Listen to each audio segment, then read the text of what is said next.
Boker Tov, Boker Mevorar, j'espère que vous êtes en pleine forme. Bezrat Hashem. Alors je voulais vous remercier toutes, mamash, toutes celles qui ont pu se mobiliser, toutes celles qui sont venues, qui ont pu participer à la Iloula de Rachel Imenu, que son mérite puisse nous protéger, Bezrat Hashem, que cela puisse être, mamash, quelque chose de très très fort, ce kenes de femmes, Kdoshot, Teorot, Baruch Hashem, dans cette avira de Simcha, dans cette avira de sainteté, dans cette avira de tfila, dans cette avira d'unité, parce qu'il n'y a rien à part l'union du Ham Israël. C'est le Yesod, on doit travailler là-dessus, on doit se renforcer, on doit unir nos forces pour proclamer Hachem Echad. Il faut que nous aussi, nous soyons Echad. Donc je vous engage, toutes celles qui m'écoutent, à rallier encore et encore des femmes dans ce mouvement de fond que nous allons créer, que nous allons impulser, que nous allons dynamiser en dehors de Yerushalayim et sans doute en dehors d'Israël. Toutes les femmes d'Israël, dit la rabbinite Kolodevski, qui est la fille du Rav Kanievski, doivent se rassembler sous un mouvement de Kdusha, sous un mouvement de Hardout, sous un mouvement de joie, Be'ezrat Hashem. Donc chacune d'entre vous qui écoutez ce message, il ne vous est pas arrivé par hasard. Mamash, rien n'arrive par hasard. Essayez de rallier le maximum de femmes à nous rejoindre pour créer encore une fois cette unité qui est capable sans aucun doute de ramener la Géoula, Berachamim Miyad. Donc évidemment, avec cette unité, il faut donner la lumière, il faut se rapprocher, il faut permettre à Hachem de nous éclairer, il faut se brancher avec la vitalité, avec la source de toutes les kochot, de toutes les joies, qu'est Akadosh Baruch Hu. On va étudier aujourd'hui une Mishnah qui s'appelle la Mishnah Tetvav et qui dit Rabbi Tarfon Omer, Hayom Katser, Ve'amelacha Meruba, Ve'apoalim Atzelim, Ve'asachar Arbe, Uvaal Abayit Tochek. Ne vous inquiétez pas, je traduis. Rabbi Tarfon disait le jour est très bref, la tâche est tellement immense, les ouvriers sont paresseux, le salaire est grand, et le maître, Dorek, le maître presse. Rabbi Tarfon était un disciple de Rabbi Yochanan ben Zakkai. Lui aussi avait encore vu le Beth Amikdash dans toute sa splendeur, et étant Cohen, il y avait exécuté tous les services qui étaient nécessaires dans le Beth Amikdash. Puis il avait encore longtemps survécu à sa destruction. Et quoiqu'il n'ait pas été compté parmi les élèves les plus proches du grand maître de Rabbi Yochanan ben Zakkai, il a été l'un des hommes les plus importants d'Israël. En fait, il a même été désigné, Rabbi Tarfon, comme le père de tout Israël. Alors venez, on va analyser Bezrat Hashem avec l'aide d'Akadosh Baruch Hu, qu'on remercie de nous permettre d'étudier, et ce, dès le matin. Hayom Katser, ça veut dire quoi? Le jour est bref. Pour nous, on a l'impression que, en fait, la vie, elle peut s'étendre très longuement. Alors, on a l'impression qu'on n'a pas besoin de sacrifier tout de suite toutes nos heures, toutes nos journées à l'étude de la Torah, à l'observation de la Torah et des mitzvot, à vraiment, mamash, à prioriser un effort sérieux, un effort intense, un effort qui doit dépasser tous les efforts qui sont investis dans les autres domaines de notre vie. On peut également se dire, oui, mais moi je vais d'abord profiter. J'ai le temps de faire tchouva, j'ai tout le temps, et puis finalement j'ai bien avancé dans ma vie. Il me reste encore plein de temps pour avancer encore et encore. Pour l'instant, j'ai besoin de profiter et j'en ai bien le droit. La vie est aussi là pour permettre en fait d'avoir des plaisirs, de maximiser toutes les secondes qu'on a à disposition, etc.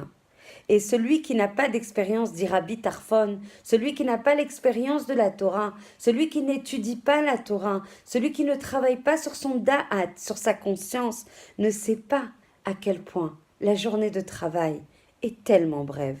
Les jours, les semaines, les mois, les années s'envolent. Et combien on répète ça, nous les femmes? C'est pas possible. La semaine, on l'a pas senti passer. On est déjà Shabbat et c'est marqué. Mamash dans le Dor, l'Ifnei HaMashiach. Dans les époques pré-messianiques que l'on vit, on verra le temps s'accélérer encore plus. encore plus, encore plus. Donc, du coup, chaque seconde, chaque fraction de seconde que nous avons à disposition, on doit l'investir de manière extrêmement sérieuse.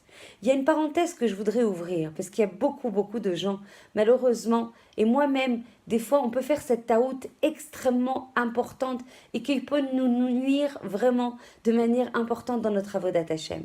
Il ne faut pas comprendre la simcha à laquelle on doit arriver dans notre avodat Hashem et qui est la mala la plus gvoa, qui est le niveau le plus gavoa, avec le côté letzan, avec le côté mishtodlel. Ça veut dire, allez, je rigole de tout, je fais des bdichot, je perds mon temps dans ces futilités.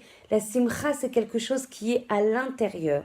C'est quelque chose qui est, comment dire, c'est quelque chose qui est vraiment authentique et intégré en nous. C'est ça la simcha. C'est la constance dans la émouna. La simcha, c'est la kirva, c'est la proximité avec Hachem. La simcha, c'est le calme intérieur.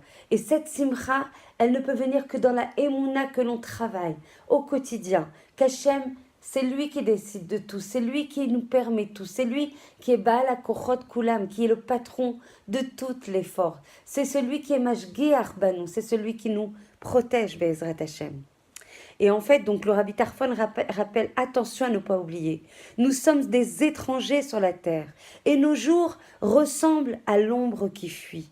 Non comme l'ombre d'un mur qui s'attarde un moment, non comme l'ombre d'un arbre sur lequel on peut se reposer, mais comme l'ombre d'un oiseau qui passe à tire-d'aile.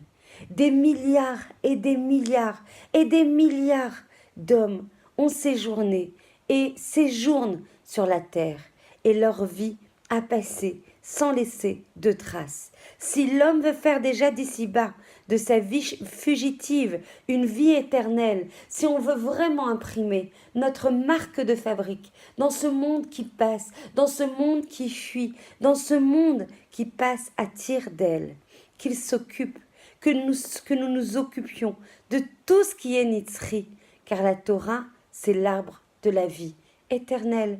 Combien l'enseignement est immense. Je suis sûre que toutes celles qui m'écoutent savent. Mais aujourd'hui, je vous propose de l'intégrer.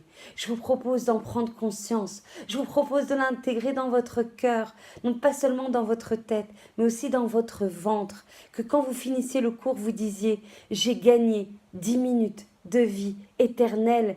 Be'ezrat Hashem, que après ces 10 minutes, vous fassiez votre filote avec kavana le plus possible, que vous rajoutiez des mitzvot le plus possible. Désolée encore pour cette parenthèse. Une amie très chère à moi a besoin de votre filote pour ses enfants, pour des enfants qui sont qui seront brim veshlemim, qui seront absolument sains et en bonne santé. En attendant, Hachem attend notre filote. On a pris sur nous, Baruch Hachem, de lire le Perek Shira pendant 40 jours. 40 jours et on a besoin de 40 femmes. Vous savez, le Perek Shira, c'est quelque chose d'extrêmement sain. C'est quelque chose qui dépasse toute la lecture de tous les Teilim. C'est un assemblage de Teilim où l'ensemble de la Bria, où l'ensemble de la création fait le Shevar d'Hachem, fait la louange d'Hachem. Toute la Bria. Donc vraiment, celles qui veulent lire le Perek Shira pour ces deux enfants, vous m'écrivez et je vous inscris en vous envoyant le nom de ces deux enfants. Be'ezrat Hashem, qu'Hachem vous bénisse pour ce chesed. C'est ça le chesed. C'est ça la Messirut Nefesh dans les mitzvot. C'est quand on ne peut pas, c'est quand on n'a pas le temps, c'est quand c'est dur que là on a du sachar, que là on a du mérite, que là on prouve que l'autre est important, que l'autre c'est mon frère et ma sœur. On n'a pas le choix, on doit se donner. Hachem attend ses prières, très chères à ses yeux. Si l'homme veut faire d'ici-bas donc sa vie éternelle, qu'il se relie à l'éternité, qu'il se relie à Hachem, qu'il se relie aux mitzvot, à la Torah, qui elle va les protéger aujourd'hui, dans ce monde ici et dans le Olam Haba. Je continue, Be'ezrat Hashem, j'ai plus beaucoup de temps, mais on continuera demain. Ve'amelacha meruba, la tâche est énorme, dit le Rabbi Tarfon. Vous comprenez pourquoi on n'a pas de temps pour se reposer? Le roi David, alav shalom, dit, de tout ce qui est terrestre, j'ai pu voir la fin. Par contre, ton commandement, Hachem, il est très large, il est éternel.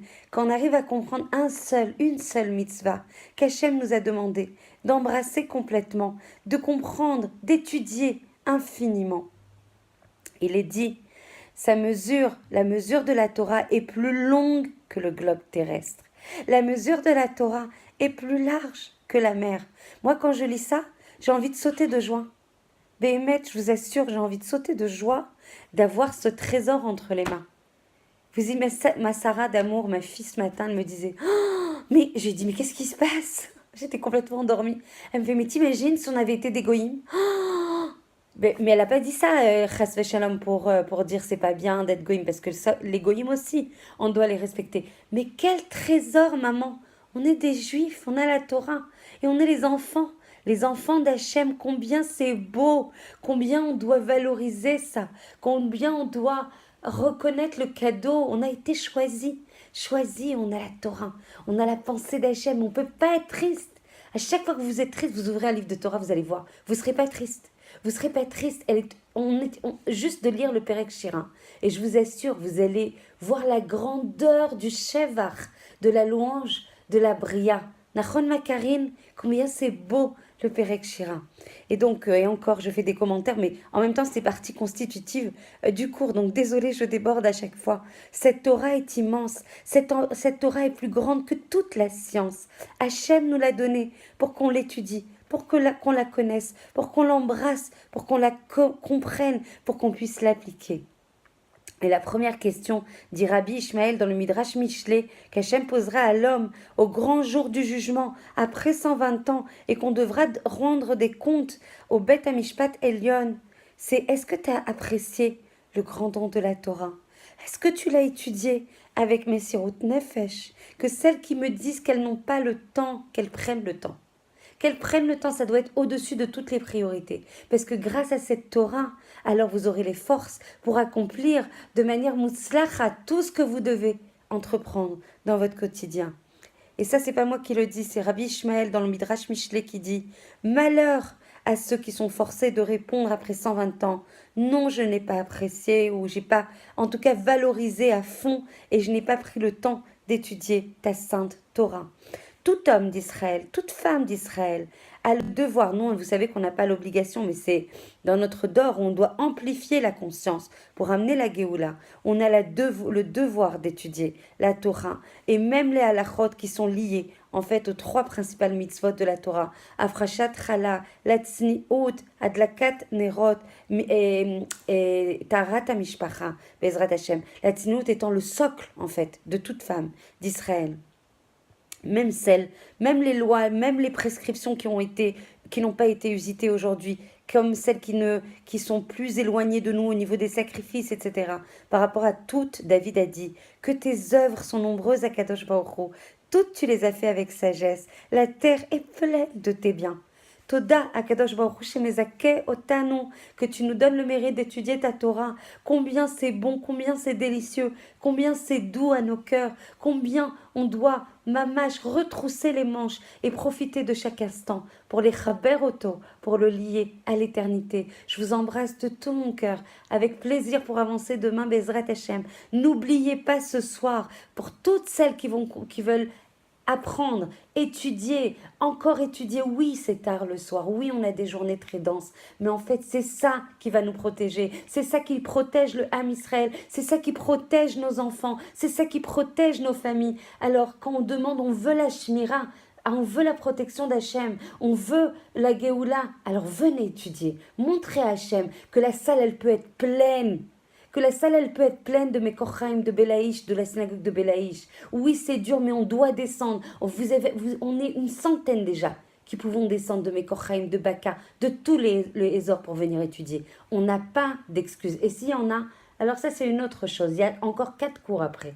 Aval, celles qui peuvent, au lieu de faire autre chose, montrer à Hachem, je viens, je suis fatiguée, j'ai fini avec les enfants. Aval, je viens te montrer que la Géoula m'importe et que je viens étudier pour comprendre quel est mon tafkid, quel est mon rôle, qu'est-ce que je peux faire pour la faire venir cette Géoula. Ça ne peut pas être un concept, la Géoula. La Géoula, ça se vit. La Géoula, ça se vibre. La Géoula, on donne pour la Géoula. Si Hachem, on veut qu'il nous donne, on doit donner aussi avec Messirut Nefesh. Je vous embrasse très fort et je vous souhaite une très très belle journée remplie de la métikout de la Torah, de la douceur de la Torah et de la lumière d'Hachem. Je vous embrasse très fort.